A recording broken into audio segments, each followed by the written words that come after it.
Hello, prepared performers. It's Molly Mahoney, and we're here today with my really amazing friend, Tommy Harkenrider.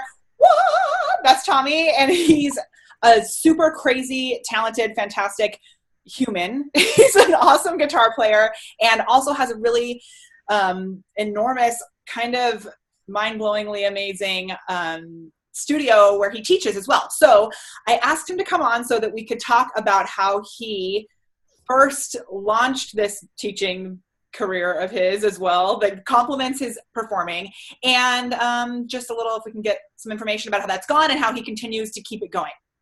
Oh. Are you ready for that? I have specific questions, don't worry. Yeah. So, go ahead. What were you going to say?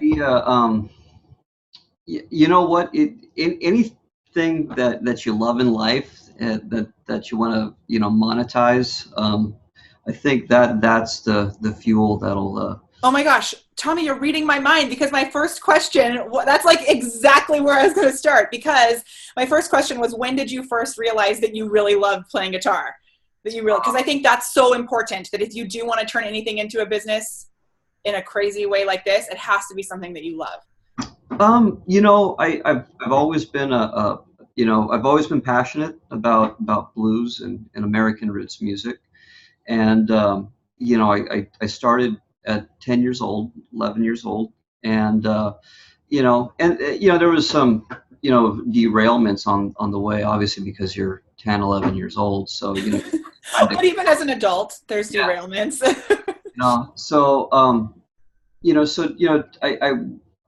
I didn't know if I would ever do music professionally. I always had dreams. A lot of my peers were at that time, at about 15, 16 years old, were traveling and touring with well-known blues artists. And, I was very envious of that. And that's something that I really, thought would be very cool. And by the time I graduated high school, my parents were very big on me having at least having options, Right. And at the time, all I want to do is play guitar, but I listened to them, and I applied to Cal Poly, and I got in, and I got my degree in city and regional planning, which is the furthest thing away from music. And the furthest thing away from what you do right now. I remember when I learned that after knowing you for a long time, it was like, what? Well, and that was because I got in school as a music major, and the policies of that school were that you had to have a major. If you don't have a major, then you could be dismissed from the not from the program, but just the college. So at the time, it was like, well, I want to get out of music because it was just a classical program, and that didn't really, I couldn't find the connections to playing roots music. Mm-hmm. And so I said, well, what's the school known for? It's known for architecture. Well, I needed transfer majors, so I got into city and regional planning, and I graduated in that, and I worked in that field for a year, and during that whole time, I just still played and practiced and performed, and thought that's what I wanted to do. So that's how I began everything, as far as, and then after school, I worked briefly as a city planner, and realized it just wasn't for me. And then I got some job opportunities to play with some touring musicians, and that's where the bug really bit, and I really enjoyed that. And so that was obviously before I had a family. And right. So when you made the change to stop working as a city planner and started touring, was that because you got the opportunities to tour and then you stopped working the other job? That's exactly it. Awesome. And keep in mind, I wasn't very good at my planning jobs. they were probably happy to see me. That helped too, I suppose. Okay, so then when did you start teaching? I'm assuming at one point the tour that you were doing, who were you touring with? At that time I was touring with Candy King. Oh, okay. Awesome. And that's, at some point tours end, right? Like, so.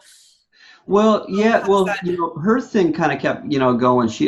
Till very recently she was touring all the time. And the thing that kind of ended that one is that the person that got me that gig wanted back in that gig, and was also a great singer, and Candy loved having like 3-part harmonies to her. to her show. So it was, so I was dismissed on going, well, Kyle wants his gig back and he sings. And I go, well, okay. So does that mean you're going to start taking voice lessons? I would love to. I'm just not. I am. This whole thing was a plot between your wife and I to get you to take voice lessons. I'm just kidding.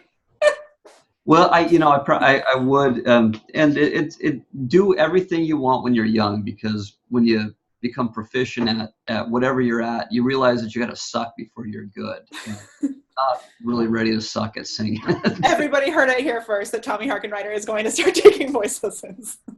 Okay, so when did you start teaching then? Like, what gave you the motivation and the inspiration to start teaching? Well, I taught in college. There was a little music store, and I made a little extra money teaching on weekends, and I really enjoyed it. Mm-hmm. And what did you like about it?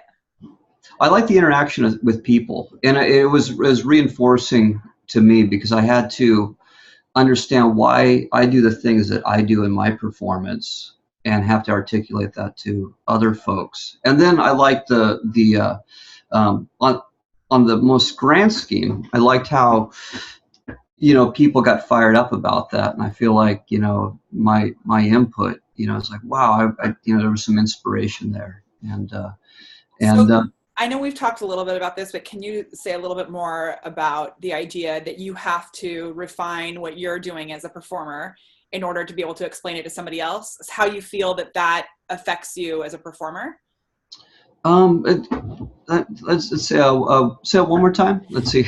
So if you have to perfect what you're doing as a performer in order to explain it to someone else, or Yeah. understand what you're doing as a performer enough so that you can explain it to somebody else, do you feel that teaching actually makes you a better performer? Yeah. I mean, it also depends on the personality type that you are as well.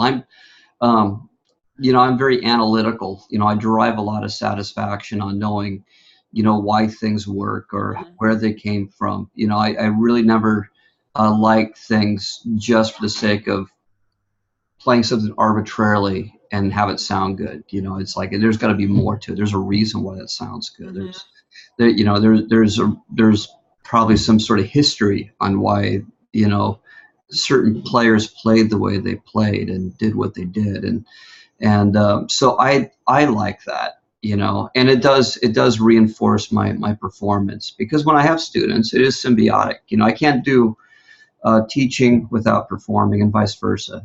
I have to do at least, I don't know what the percentage of each is, but I know I have to keep my feet in both worlds, because I like having to take what I'm working on and stuff that students inspire me with, and shed and work on that, and then I like having the ability to use it in combat, so to speak. Right. And then kind of get the concepts of how things are working. So awesome.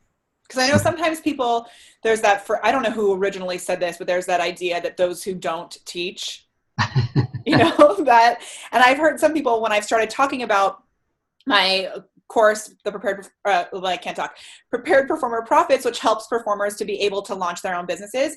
Some people have said to me, well, wait a minute, if they're going to be launching a coaching business or some sort of other side business that they can do while they're performing or on the road, they're going to feel that they can't perform anymore. But I really believe that's not true. So it's good to hear you say that. No, and look at great educators. I've always aspired to other educators that were, and all those educators were fantastic performers. So there's all these retired jazz guys that go into teaching. Doesn't mean that they stopped playing. It just meant that they were, they just couldn't play as much or do the what they and they, odds are they were teaching all along anyway. Now they just had the opportunity to teach more because they're not traveling 250 days a year or whatever they're. Right. Ooh, that's the other thing, right? Is how crazy it is to be, if you're working consistently only as a performer, you are going and going, right? Yeah, absolutely. And if a musician is spending time developing their aesthetic as an artist, time is limited. There's only 24 hours in a day. Right. So I know, damn that. Okay, so can you tell us a little bit about, I know the style that you teach is very specific, so tell us a little bit about that and whether or not you have any of your own methods that you've developed in teaching. Yeah, like I said, I'm very passionate about, American music, starting from as early as the turn of the century. So can you just explain, I mean, I've heard you play a million times, obviously, so I kind of know what you mean, but can you, for people who don't know exactly, they might think American music means jazz, like, can you explain? That's definitely part of it. Right. Music that really has a strong, um, oh, foundation, here in the United States, be it blues or jazz, or swing music. I mean, all that whole it's a very big genre, but that's all the stuff I love. Yeah. And I love the players. I love the history of it. I love knowing where some of these guys develop their abilities. Like if you were a musician in the South in the 30s, you were probably a traveling troubadour musician. And if you're living in a big city in the North, well, your gigs are all set in stone. You don't have to move anywhere, and all your musicians are there, so you can play with more people. So all that stuff is really exciting. And then you hear these lines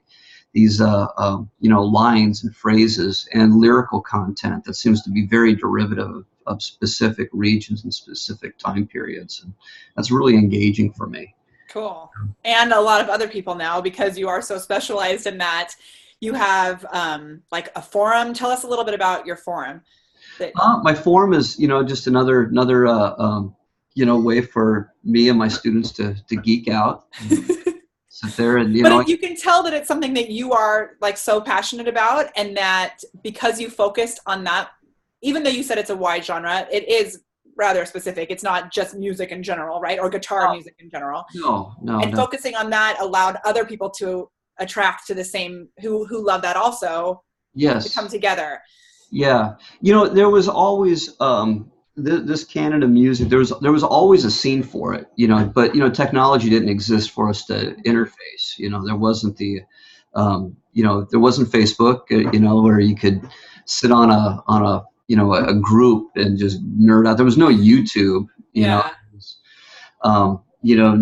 iTunes. So, a lot of the passion kind of came from the commercial limitations. You couldn't go to Warehouse Music and find the best of so and so. You'd have to talk to somebody, write some guy in Europe, have them send you a CD, or you'd have to for me, the musicians I played with, that was one of the reasons that I hung out with them, because they were just experts. They say, right. Oh, so and so, I played with so and so back then, and that was huge educational. Well, can I get your can I get a tape of that? Yeah.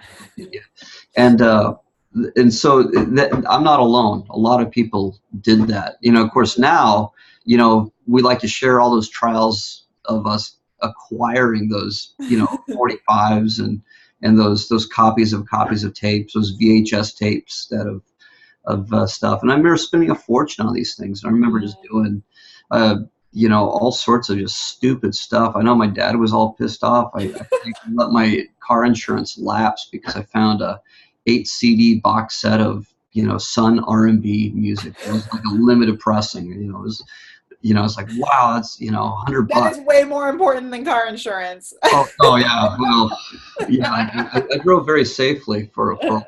I remember getting that thing shipped, and I listened to those 8 CDs for forever. I still have it. That's awesome.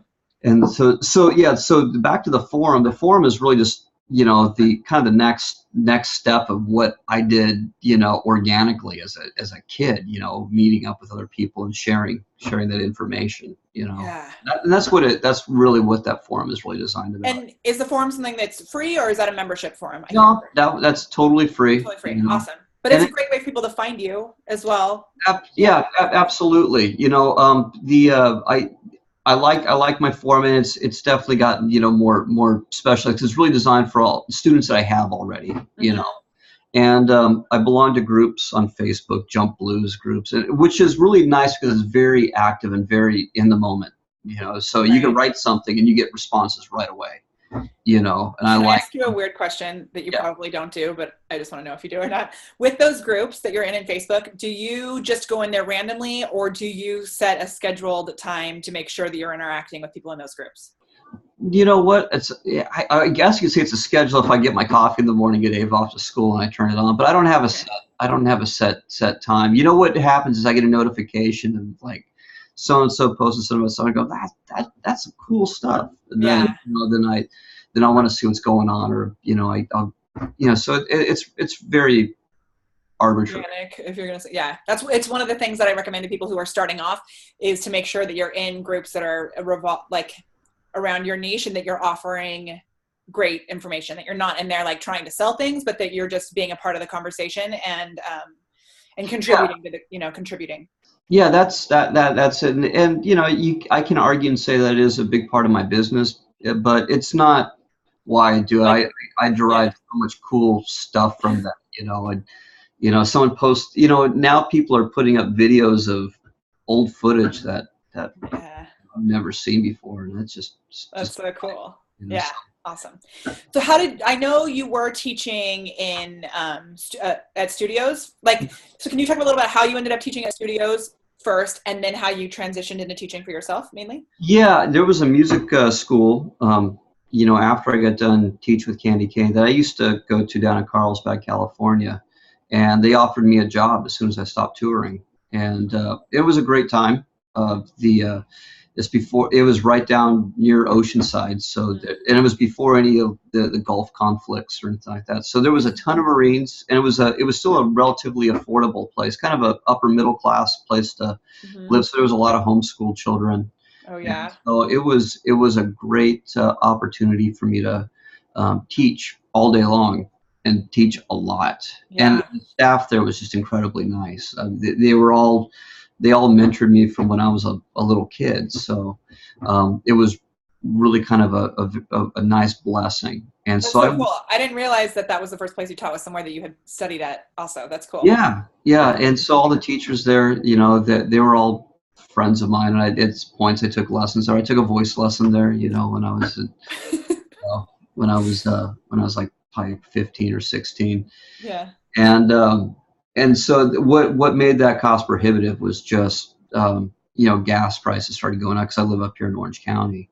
Right. And then my daughter was getting older and just needed more attention and needed to be home more. So I looked at studios up here in Orange County, and thinking that I'd have the same experience as I had down in beautiful Carlsbad. And the one up here wasn't like that. I learned a lot from it because they put me in a little closet and they just ship kids in and out all day long. It never felt like it was an educational environment. It was more like a conveyor belt, like a cattle. Yeah. And so I learned I didn't like that, and I worked for another studio in Orange where the owner was very forward thinking and respected what I did, and he taught me a lot about he taught me a lot in the ways of making me identify who I was. It's like, well, I'm hiring you because you teach this and you like that, and so he kind of got the wheel spinning for me on that. And of course, like anything, it's nice to make the transition from working for people to working for yourself, and that's kind of the ultimate goal. Right. And so luckily, I'm doing that now. I get to sit in my house all day and play guitar. Yeah, I love it. It's so awesome. And then when did you start teaching online? Let's see here. I probably started that maybe very peripherally about maybe 6 years ago. Whoa, that's good though. That's a good. I feel like that's early-ish, right? And teaching online. Oh, absolutely. Because it was, but Skype was kind of new, and the quality, was very shaky. Everybody looked like a Jello blob when you're teaching them, and so I didn't do a lot of them, but of course quality improved and improved and improved, and I started doing more and more of that. And then now you have a subscription thing as well, right? Yes. Yeah. Yes. So tell us a little bit about that. Well, what I like is I like shedding, music as anybody else. So if I go on that forum and I find somebody that's new to me, something I like, of course I want to transcribe it and I want to analyze it and look at it. And I also realize that I have, professionally made video lessons where I go to a studio and it, and I have, high definition cameras on me and and which I still do and I think are fantastic. But the subscription was something, so well, it's something I can do where it's just really content driven. And, I can show my students, I can, be part of the learning process with them. So I could take something that inspired me on a forum or something that I think is really cool, transcribe it for 2 weeks, and do it on my my iPhone camera, and really, like I said, just it's something that's content driven, not necessarily about anything with bells and whistles, because everybody teaches now and everybody has high production videos, and some stuff you watch is great, and other stuff you watch and go, wow, it's a really great production, but the content is really, it's either not delivered where I can understand it or it sounds oppressive, and I don't like that. There's nothing worse than having someone that looks really polished up there and is kind of talking down to you. Right. Talking down to you or talking to you like, well, I don't even know what the hell you're talking about. Man. Yeah. I'm sure you do. I don't get it. So when I do the subscription, I do it every 2 weeks, and I pick a player and a song and I go through it and I analyze it. It's a 20-minute lesson. They get to see me fumble through it with everybody. Okay. What I was just going to say next is that sometimes people feel that they need to be a full-on expert at something in order to teach it. And I do think that you are an expert in this genre, but I love what you said about figuring things out with them, and that I'm sure your students love too to see that you are relatable in that sense, that you're not just some like what's the word? Not genius, but like, prodigy who can pick up everything instantly, that you're actually putting that work into it too. I bet that's actually exciting for them and encouraging for them as well. Well, I like that dynamic because it really I'm just no different than anybody that studies with me, because the only difference, I've just been doing it longer. That's it. Right. That's what it comes down to it. So I really look at, and my students enlighten me on stuff, and there's been plenty of times I've made plenty of mistakes, and they go, that's not the right note, and we'll argue, half their lesson away. And then, sure enough, sometimes they're right, sometimes they're wrong. And but the goal of all these students is just make sure they have a great experience. And then with some of them, I just know there's just natural talent. I just know they're gonna on the area they're studying with me, they're gonna surpass me at some point. I just they're gonna be able to. I'll be taking lessons from them. And how do you feel about that? Is that something that you're like about, or does that make you excited? It makes me really excited. It really does. Now, maybe 10 years ago or something like that, I might have thought differently. Yeah. More to prove. I go, damn. Yeah. No, I get super excited about that too. Like already there's students of mine that I feel like are doing things that for where they're at and their age level, especially, that are cooler. They're more exciting and more advanced than where I was at that age. And I'm like, so, I feel it is inspiring. It is inspiring. So I really like that. But yeah, there's the dynamic I have with all my students is just that we're figuring this stuff out together. Yeah. Some stuff I've been doing. I've have all this experience doing it, Right. And that's kind of how I learn, because I learned from a lot of different players. Mm-hmm. Either sharing stages with them or going to their houses, and it was kind of the same. There was never this, this mentor, high academia, like, it wasn't like it wasn't like watching Kung Fu and I'm climbing up the mountain and grasshopper. Although I will say Kung Fu Panda 3 is one of the best movies I've seen about teaching. So if you get a chance to definitely we'll check it out. Okay, I have another question that's in the same idea about business, but kind of off topic, which is you also, which I just learned, worked as an accountant or doing taxes for. Oh yeah, I did that. I did that for a little bit. So So I want to know your best, like top either one to three bits of advice for performers, creative business owners regarding finances. Well, the IRS doesn't go away. So as much as we love our art, we still got to pay our taxes, and we still got to do that. So, which Tommy and Leslie recommended, his wife, Leslie, who is my dear friend, recommended us to new tax guy this year. And I fought it tooth and nail. And I'm so glad that I took his advice. And now my awesome friend, Michelle Hernandez, who's a great teacher and performer as well. She went to him and she was so excited too. So. Yeah. And I think that's probably the reason that I still get my taxes done. Never do your own taxes. That's the other thing. I always had another set of eyes look at what you're doing. But, yeah, when you're a musician and you're not making much, or you're making money from so many different places, that it's hard to kind of categorize that, especially when you're living like hand to mouth. It's like, well, I should be putting this in this account and that one. It's like, well, you kind of screw that when you have to buy milk and eggs. It's right. Like, well, I should be making a receipt of every gas thing I do. Little changes though. It is good. Find a good accountant and and talk to them, and someone that can relate to your business. We're not a Fortune 500 company, and odds are, most musicians, even though we'd like to be, are not going to be in some conglomerate. We never got into this for the money. We got into it because we enjoy doing it. Right. We just have to make money so we can, exist. That's it. So that you can continue to share awesome goodness with, so that you can support other artists in going to see them. There's a few other reasons besides existing. Yeah. Oh, absolutely. Yeah. It's all about sustainability, right? When we do, if I won the lottery, I'd still be teaching. It's just a part of it. And I'd still be performing. Nothing would change. Right. I would just travel a lot more and probably have some more guitars. Awesome. Okay, so can you just as like the last little thing, tell us a little bit about any sort of strategy, if you have one, for your online presence? Do you have any sort of strategy that you use with that? Well, here we go. This is where dumb luck kind of plays a role into things too. I really like what I do. Obviously, I love what I do. And then you hear these things like, well, you got to get a website, but you talk to people that are in marketing and people that are business gurus in their thing, and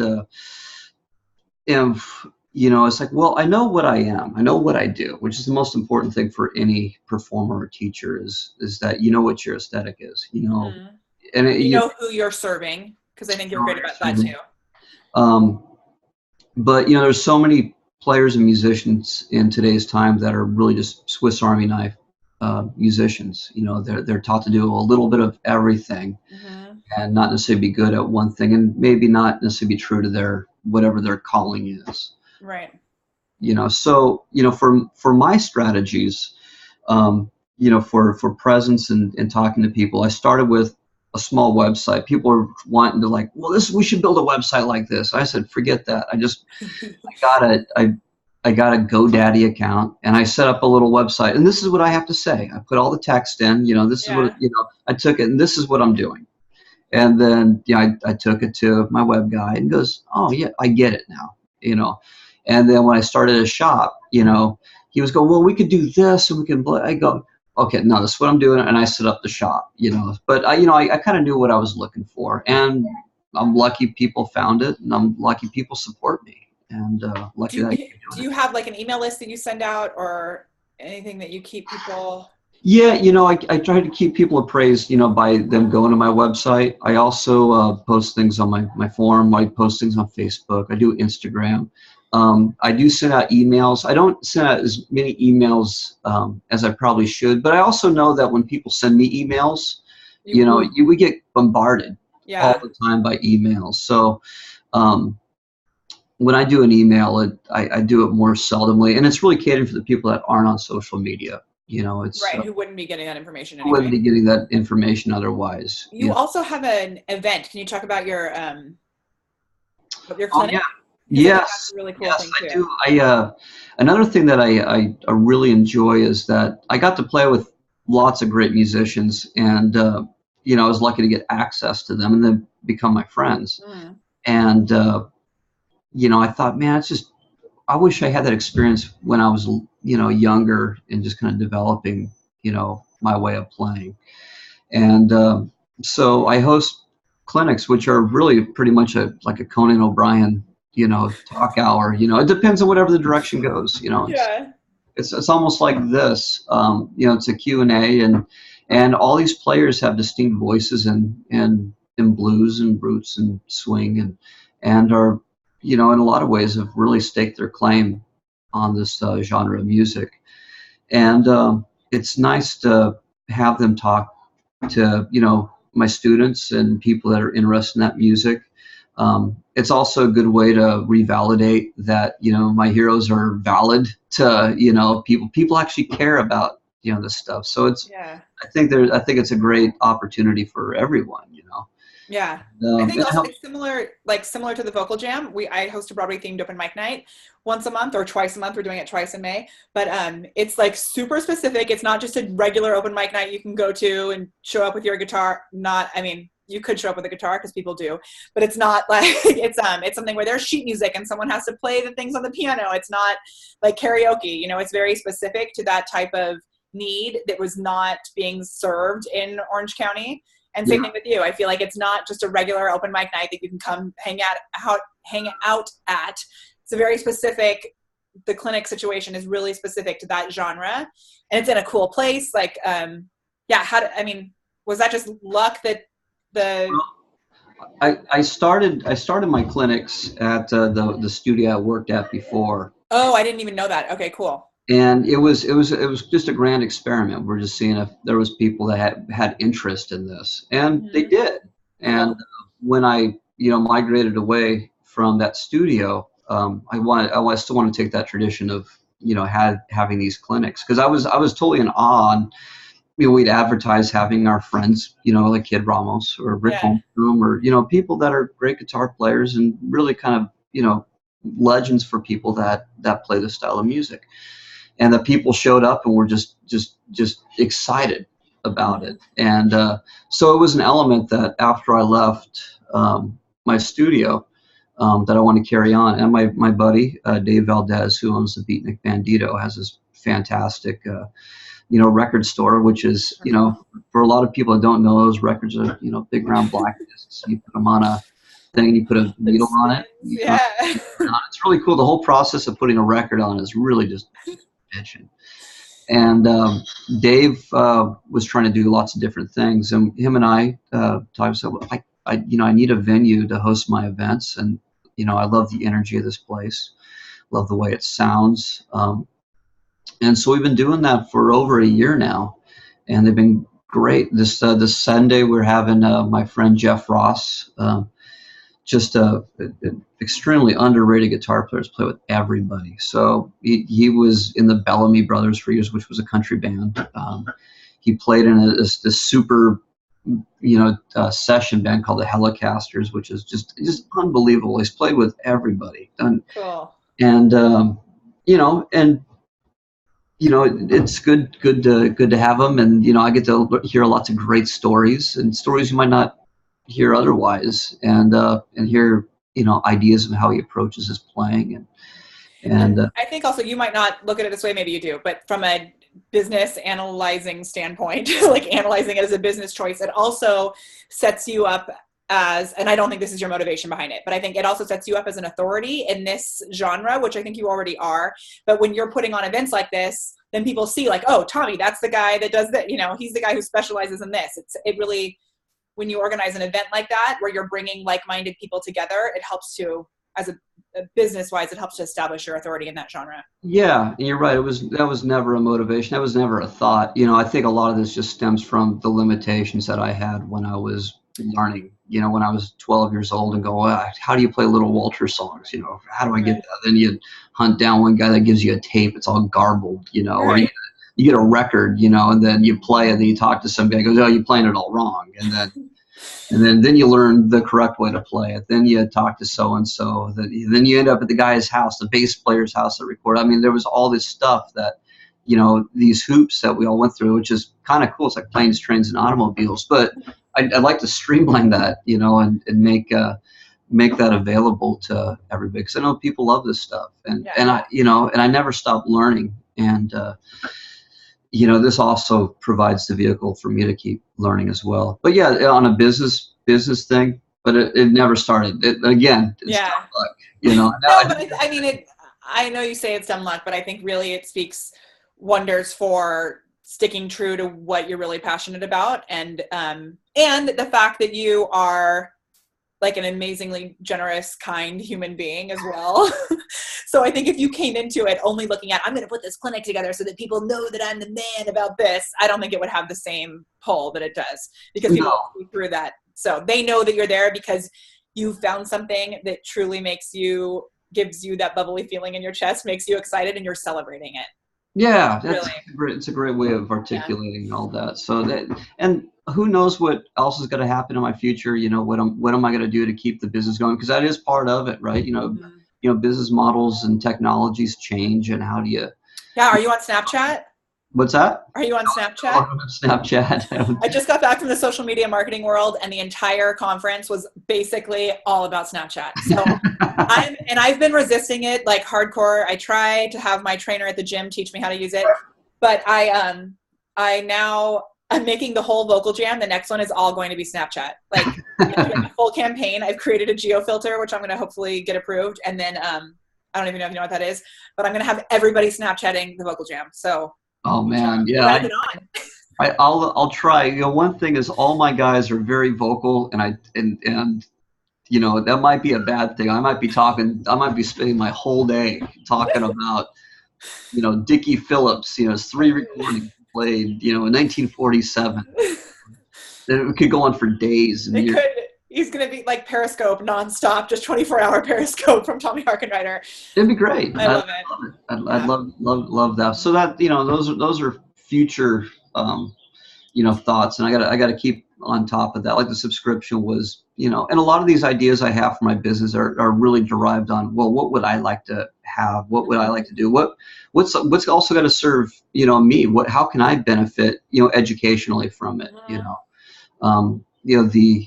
So that's how I think of things. I don't think about what's the next big thing to make money. I think what's the next big thing where I can do more of this, and maybe people like that, and and then if they support it, then that keeps me going to the next endeavor. And and if they don't, then you move on and choose something else. And I really have to say I haven't had any problems where I've done something and go, well, that fell flat on its face. And any things that might have wasn't where that I felt that I was going to get my educational nut out of it. I was like going, like with the subscription, it was all based. So I need more time for me to transcribe songs. Yeah. I do this all the time for, all of my students. I bet you everybody would like to have this. Yeah. And then, okay, so how do I make that cost effective? Well, let's keep it a real reasonable rate and really inexpensive. And then, I'll do these things every 2 weeks, and I get something out of it. And everybody gets in. It's just a win-win for everybody. If people want to sign up for that subscription, where do they go? Just go to my website, TommyHarkinRiderGuitar.com. It's the very bottom. And usually lots of fun stuff. I usually send the source song along with it, and maybe a backing track. It's very loose, it's very unprofessional in some respects. That it's a video camera. That's it's what very it is. raw. Like that. It's very well, that fits me. So that's good. I mean, that's also, I think, so encouraging to people who are looking to get started in a situation like this, because sometimes the tech side of things can be so overwhelming. But like I told you guys, I had this super fancy microphone. I couldn't figure out how to turn the dang thing on. Finally, last week, I got it where it actually sounds good. I've been using it where it sounds like crud, and now it sounds good. And look what I decided to use instead. Because I think this actually works better. So yes, absolutely. Yeah, the raw thing. And I guess there's another piece of advice is, if you're looking at do what you like to do, and don't worry what other people are doing. I know it says, well, you got to know what your competition is doing. I don't even concern myself with that. I used to get really bummed. Like, oh man, look, they're giving like picture perfect or transcriptions of songs, and like this full video thing. Going, I'll never compete with it. I don't even worry about it. I just do what I like to do, and hopefully it's enough, Yeah. So And you're genuine about it too, which is so awesome. yeah, I love yeah. it. There's no shortage of material to keep working on, and Yeah. Cool. I love it. Thank you so much for talking to me about all this. You know that I like, in the way that you like to nerd out about guitar stuff, I like to nerd out about business stuff. So thank you. Well, thank you for having me. I really enjoyed the time that we had today. Yay. Me too. Always. Hopefully we'll come see you play tonight also with Amber At the Fox. packing house. Oh yeah, that'll be a fun evening. Yeah. If you guys, Tommy is playing, if you are in Orange, I know this is going to be like on the internet where people in Spain can watch it, but if you are in Orange County, Tommy plays all the time with the Memphis Kings, with Amber Fox, with sometimes with Big Sandy. Like, you play with all kinds of Kid Ramos. So go to Tommy Harkenreiter Guitar. Follow him Yes, on Facebook. please. He's amazing. Okay, we will see you soon. Oh, and prepared performers. Also, don't forget about the starving artist syndrome. We are curing it, right, with businesses like this. So go to starvingartistsyndrome.com for all kinds of tools to help you with your business, because as a performer, you are in show business. So don't forget. Okay. Bye.